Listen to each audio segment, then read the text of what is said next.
जिनके नाम में ही कमल हो, जिनके नाम में ही कमल हो, तो उनसे क्या उम्मीद कर सकते हो आप?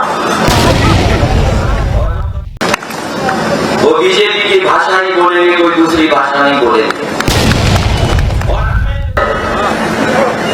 जब कभी भी हम लोग सरकार में आएंगे या सरकार बनाने में सहयोग करेंगे, सबसे पहले अगर कोई फैसला लिया जाएगा तो फैसला होगा कि हमारी जातियां गिनी जाएं, और जातियां गिन करके जिसकी जितनी आबादी है उसके साथ उसको हक सम्मान मिलना चाहिए। पहले बीजेपी कांग्रेस इन दोनों के सिद्धांत देख रहे हैं। जो लोग कभी कांग्रेस में थे वो भी बीजेपी में पहुंच गए, और बीजेपी के लोग थे वो कांग्रेस में पहुंच गए। बताओ क्या बदला है? कहीं कुछ बदलाव तो बताता हूं। मध्य प्रदेश के विधानसभा चुनाव में कांग्रेस भाजपा के अलावा अब आम आदमी पार्टी और समाजवादी पार्टी भी ताकत झोंक दी। एक दिन पहले अरविंद केजरीवाल भगवंत मान पहुंचे थे, तो आज यानी शुक्रवार को छतरपुर जिले में समाजवादी पार्टी के राष्ट्रीय अध्यक्ष अखिलेश यादव ने भी हुंकार भरी।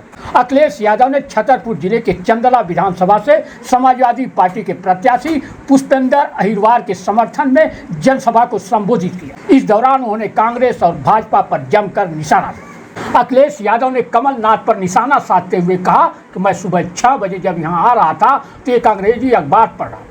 उस अखबार के फ्रंट पेज की पहली खबर थी जो यहाँ के कांग्रेस नेता के नाम से मिलती जुलती थी। जिनके नाम में कमल हो उनसे क्या उम्मीद कर सकते हो? वो बीजेपी की भाषा ही बोलेंगे, दूसरी भाषा नहीं बोलेंगे। जब मैं आपके यहाँ आ रहा था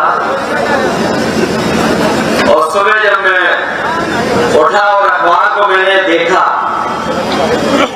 हालांकि अंग्रेजी अखबार तो यहाँ कोई नहीं पढ़ता होगा, किसी ने नहीं पढ़ा होगा, हमारे पत्रकार साथियों को तो पता होगा।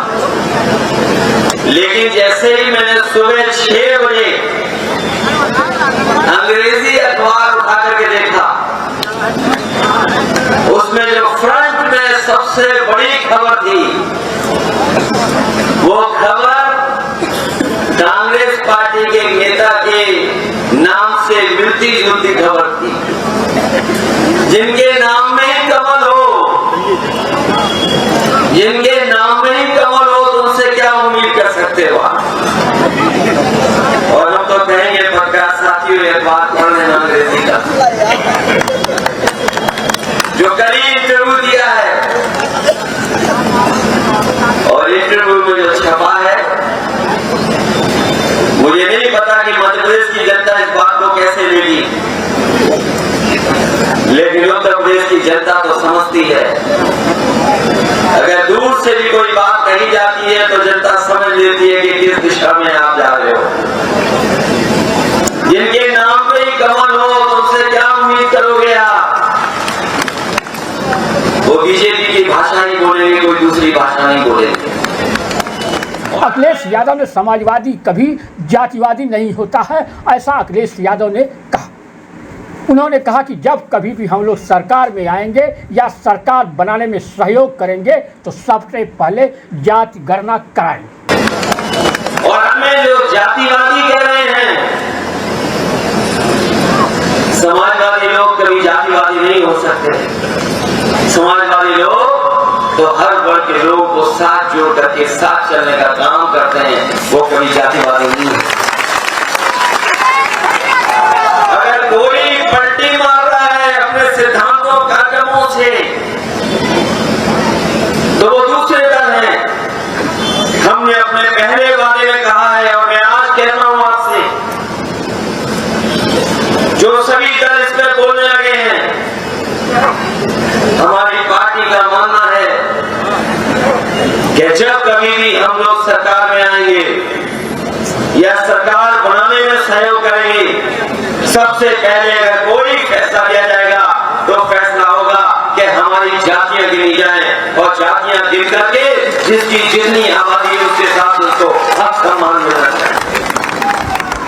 सपा प्रमुख ने कहा कि भाजपा और कांग्रेस में कोई फर्क नहीं।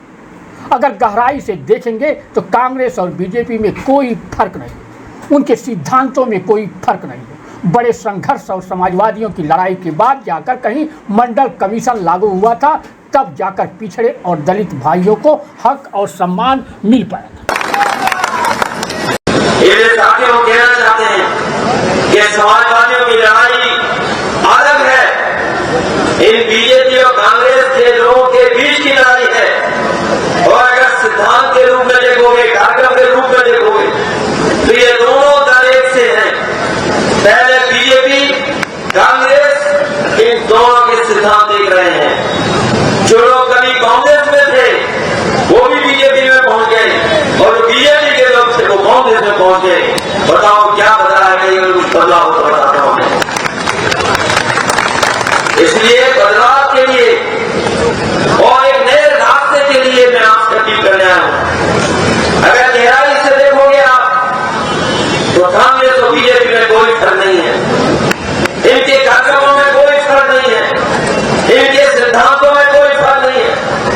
जो बाबा साहब भीमराव अम्बेडकर जी ने हमें संविधान दिया था, जिस संविधान के तहत हमें आरक्षण मिला था, हमें नौकरी और रोजगार मिलने लगा था, हमारे पिछड़े और दलित आगे बढ़ने लगे थे। जाति के आधार पर जो आरक्षण मिला था वो किसी ने दिया था, तो वो बाबा साहब भीमराव अम्बेडकर जी के संविधान की वजह से मिला था। पहले कांग्रेस ने लागू नहीं होने दिया, बड़ी संघर्ष और लड़ाई के बाद और समाजवादियों के तमाम दबाव के बाद जाकर के मंडल कमीशन लागू हुआ था, तब जाकर के हमारे पिछड़े और दलित भाइयों को कुछ हक और सम्मान मिला। अखिलेश यादव ने यह भी कहा कि चुनाव शुरू होने के बाद उनकी यह पहली जनसभा है और जनसभा में देख रहा हूं कि मैदान में बड़ी संख्या में लोग दिखाई दे रहे हैं। उन्होंने कहा कि मुझे याद है उस समय मुख्यमंत्री जो बने थे कांग्रेस के, उन्होंने कहा समाजवादी पार्टी अगर समर्थन कर दे तो दूसरे दलों से भी समर्थन मिल जाएगा। सबसे पहले सपा ने अपने इकलौते विधायक का समर्थन दिया और फिर दूसरे दल का समर्थन मिला, और उसके बाद गवर्नर ने बुलाकर कांग्रेस को सरकार बनाने का मौका दिया। मैं देख रहा हूं चुनावी जनसभा में बड़ी संख्या में हमारे बुजुर्ग, नौजवान, माता बहनें, पत्रकार साथी हो। मैं सबसे पहले चुनावी जनसभा में आए हुए आप सबका बहुत बहुत धन्यवाद और आभार प्रकट करना चाहता हूँ। ये चुनाव शुरू होने के बाद समाजवादी पार्टी और हमारी पहली जनसभा दिखाई दे रही है, और मैं जनसभा में देख रहा हूं जहां मैदान में बड़ी संख्या में लोग दिखाई दे रहे हैं। हमारे दाएं से लेकर के बाएं बड़ी संख्या में लोग हैं, लेकिन इससे ज्यादा मैं देख रहा हूं यहाँ पर लोगों में उत्साह बहुत दिखाई दे रहा है, यहाँ जोश दिखाई दे रहा है। और ये चंद्रा विधानसभा, ये हमारे उत्तर प्रदेश के बॉर्डर की बिल्कुल बगल की विधानसभा है। मुझे तो ये लग रहा है, महसूस हो रहा है कि जिस तरीके से जनता ने हमें पहले भी आशीर्वाद दिया था, 2 बार समाजवादियों को इस समय पर आशीर्वाद मिला है, इस बार भी हमारे नौजवान समाजवादी प्रत्याशी पुष्पेंद्र अहिरवार को यहाँ की जनता जिता करके भेजेगी। वैसे तो अखबारों में आपने बहुत कुछ पढ़ लिया होगा। एक समय ऐसा था कि लग रहा था कि हम लोग गठबंधन में चुनाव लड़ने जा रहे हैं।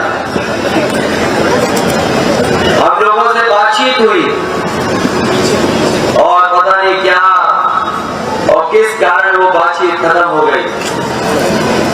जहां में गठबंधन में चुनाव लड़ने का मौका मिल रहा था, मैं तो कहूंगा कि अच्छा किया कांग्रेस पार्टी ने कि अभी धोखा दे दिया।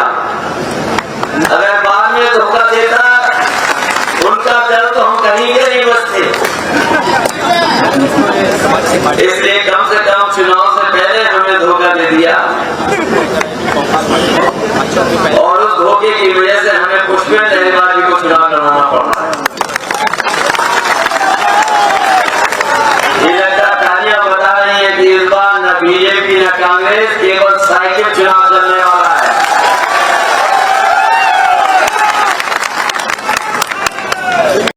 जिस पार्टी को सबसे ज्यादा समर्थन मिलेगा उसी की सरकार बनेगी। बीजेपी भी ढूंढ रही थी विधायकों को, कांग्रेस भी ढूंढ रही थी, और मुझे याद है उस समय जो मुख्यमंत्री बने थे कांग्रेस के, उन्होंने कहा कि समाजवादी पार्टी अगर समर्थन कर देगी तो हमें दूसरे दल से भी समर्थन मिल जाएगा और गवर्नर भी हमें बुला लेंगे शपथ के लिए। मुझे याद है वो दिन सबसे पहले समाजवादी पार्टी ने अपने इकलौते विधायक का समर्थन दिया, उसके बाद दूसरे दल का समर्थन मिला और उसके बाद गवर्नर ने बुला करके कांग्रेस की सरकार मध्य प्रदेश बनाने का मौका दिया। मैं आज दावे के साथ कह सकता हूं, अगर समाजवादियों ने उस समय समर्थन नहीं दिया होता तो पहले कांग्रेस की सरकार नहीं बनती। अगर किसी ने समर्थन देकर के कांग्रेस पार्टी की सरकार बनाई थी तो वो समाजवादी पार्टी का इकलौता विधायक था जिसने समर्थन किया, उसके बाद कांग्रेस पार्टी की सरकार बनी। आपको आबादी के साथ सम्मान मिले तो हम समाजवादियों की मदद करना और पुष्पेंद्र लहरीवाल जी को ऐतिहासिक वोट देकर जिताना, ये हमारे और आपके हक और सम्मान के खिलाफ है। ये हमारे और आपके कभी पक्ष में नहीं खड़े हो सकते हैं। इन लोगों ने हमेशा हम लोगों को धोखा दिया है। जो लोग हमारे पुराने साथी होंगे वो जानते होंगे कि जब कभी आरक्षण की बात आई होगी तो बीजेपी और कांग्रेस दोनों ने मिलकर के एक सही काम किया होगा। अभी पूरा आरक्षण हम लोगों को नहीं मिला, पिछड़ों को, न दलित भाइयों को मिला। और याद रखना, जितना प्राइवेट चीजें होंगी, जितनी चीजें बेच दी जाएंगी, उतना ही हमारा हक और सम्मान छीना जाएगा। आज मुझे खुशी है इस बात की कि आज इस लड़ाई में पूर्व विधायक आरडी प्रजापति जी भी हमारे साथ हैं। ये लगातार लड़ते रहे, संघर्ष किया है और हमारे पिछले दलित भाइयों की आवाज बन करके हमेशा बोलते रहे। तो सोचिए, समाजवादियों के साथ हर वर्ग के लोग खड़े हैं।